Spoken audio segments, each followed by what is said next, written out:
কিছু অ্যাক্টিভিস্টকে বহু বিবাহের ক্যাম্পেইন করতে দেখা যায়, কিন্তু তাদের বিরুদ্ধে তাদের স্ত্রীদের অভিযোগের অন্ত নেই। ইসলামে বহু বিবাহের অবস্থান কি? একাধিক বিয়ে করার ক্ষেত্রে শরীয়তের কি কি শর্ত আরোপ করে? প্রথম কথা হলো যে একাধিক বিয়ে করা এটি শরিয়া দৃষ্টিকোণ থেকে জায়েজ একটি কাজ, অর্থাৎ প্রয়োজন হলে স্বাভাবিক অবস্থায় এটি জায়েজ, বা প্রয়োজন ছাড়াও কেউ যদি এটি করতে চান তার জন্য এটি জায়েজ আছে, তবে দুটি শর্তে। প্রথমত, একাধিক স্ত্রীর ভরণ পোষণ দেওয়া এবং সার্বিকভাবে একাধিক স্ত্রীর যত হক আছে সেটি স্ত্রী সুলভ যে হক আছে সেই হক আদায় করার মতো সামর্থ্য থাকতে হবে। দ্বিতীয় শর্ত হলো যে একাধিক স্ত্রীর মধ্যে সমতা রক্ষা করবার মতো সেরকম দৃঢ়তা, মনোবল এবং আত্মবিশ্বাস থাকতে হবে।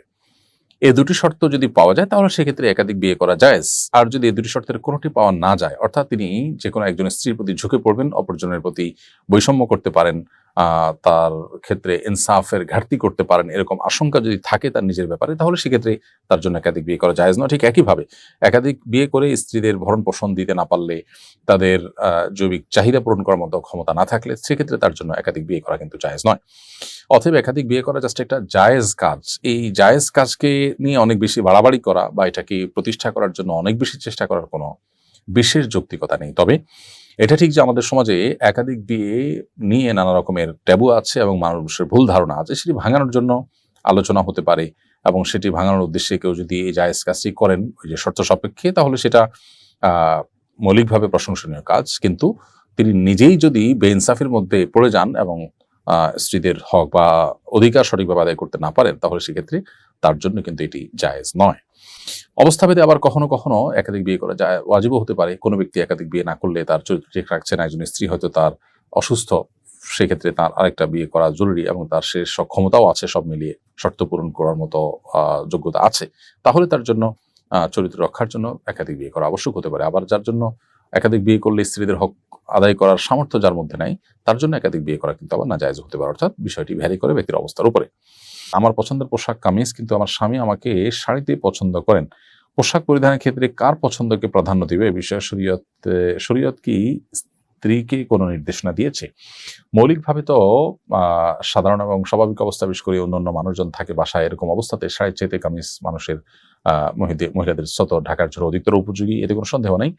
কিন্তু স্বামী যদি আপনাকে শাড়িতে বেশি পছন্দ করেন এবং একান্তে যখন স্বামী স্ত্রী থাকেন এবং অন্য কোনো মানুষ আপনার বাসা বাড়িতে থাকে না, বা যিনি আপনার একান্ত আপনার মাহরাম, ডেফিনেটলি গায়ে মাহরামদের সামনে তো আপনার শাড়ি কেন, কামিজ পরেও মুক্ত চেহারায় বা আপনার মাহরাম মানুষদের মতো করে তাদের সাথে যাওয়া তো এমনিতে জায়েজ নয়। কিন্তু শ্বশুর আছেন বাসায় বা অন্য কেউ আছেন, ছেলেরা বড় আছেন, এরকম পরিস্থিতিতে শাড়ি না পরে কামিজ পরাটা উত্তম। কিন্তু স্বামী যদি এটাকে প্রায়োরিটি দেন বা পছন্দ করেন, সেক্ষেত্রে যাতে করে শরীরের কোনো অঙ্গ প্রত্যঙ্গ দৃষ্টিকটুভাবে খোলা না থাকে সেদিকটা খেয়াল রেখে আপনি শাড়ি পরতে পারেন। আর একান্ত কক্ষে স্বামী যেটা পছন্দ করবেন সেটা আপনার পরিধান করাটাই হলো উচিত। তাহলে খোলাসা কথা হলো, সাধারণ অবস্থাতে আপনার কামিজ পরা সতর ঢাকার জন্য অধিকতর উপযোগী হলেও স্বামী পছন্দ করেন সেটাকে প্রায়োরিটি দিয়ে আপনার শাড়ি পরা উচিত।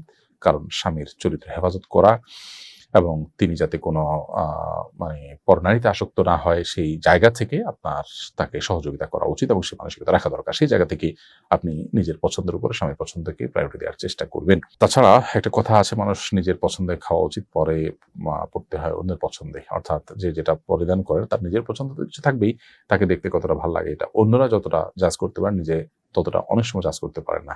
সেটা অবশ্য আরেকটা বিষয়। কিন্তু এখানে স্বামীর পছন্দ অপছন্দের সাথে আপনার বিয়ের যে উদ্দেশ্য সেটির সম্পর্ক আছে, এজন্য এখানে স্বামীর পছন্দটাকে অগ্রাধিকার দেওয়া উচিত।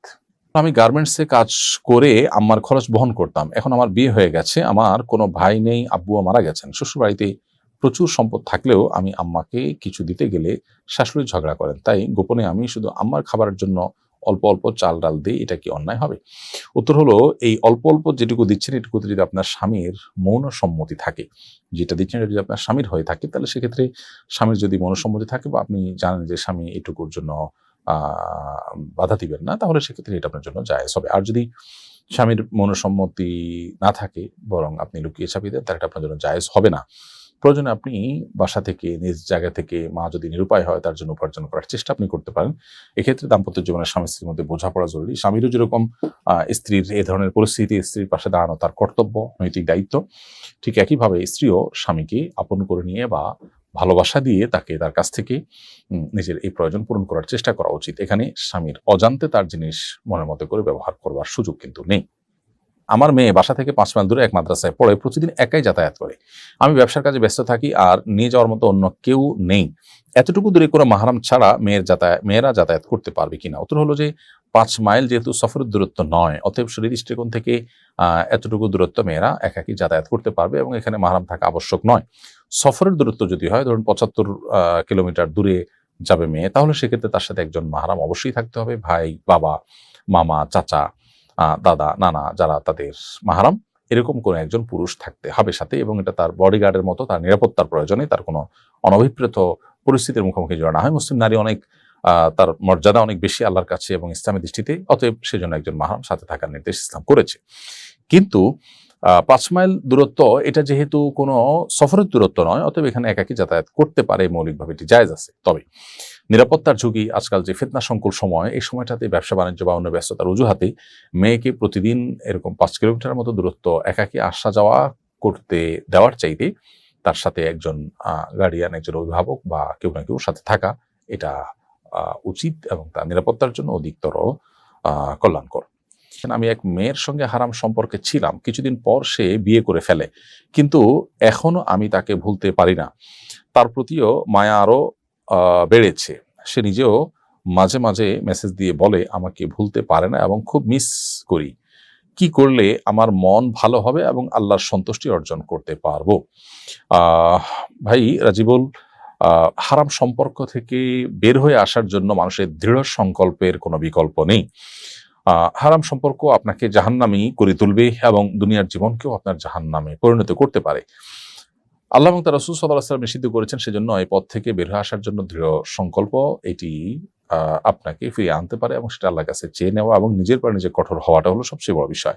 এই যে ভুলতে পারছেন না বলছেন, আপনি যদি ভোলার জন্য প্রয়োজনে কোনো অভিজ্ঞ বা এক্সপার্ট মানুষদের সাহায্য নেন, কোনো প্রয়োজনে কোনো মনোরোগ বিশেষজ্ঞ সাহায্য নেন, যিনি দিনদার মানুষ, যদিও এক্ষেত্রে দিনদার মানুষদের উপস্থিতি বা আনাগোনা কম, তারপরও আপনি চেষ্টা করে যতটুকু পান ততটুকু সাপোর্ট যদি আপনি নেন, ইনশাআল্লাহ আশা করা যায় আপনি এখান থেকে ফিরে আসতে পারবেন। প্রয়োজনে আপনি ভালো কোনো জায়গায় বিয়ে করার চেষ্টা করেন এবং সেখানে ইনভলভ হয়ে গেলে আশা করা যায় ধীরে ধীরে আপনি ভুলে যাবেন এবং এই যে তার সাথে মেসেজ আদান প্রদান করার ব্যাপারটা আছে, এটা আপনি বন্ধ করে দিতে হবে।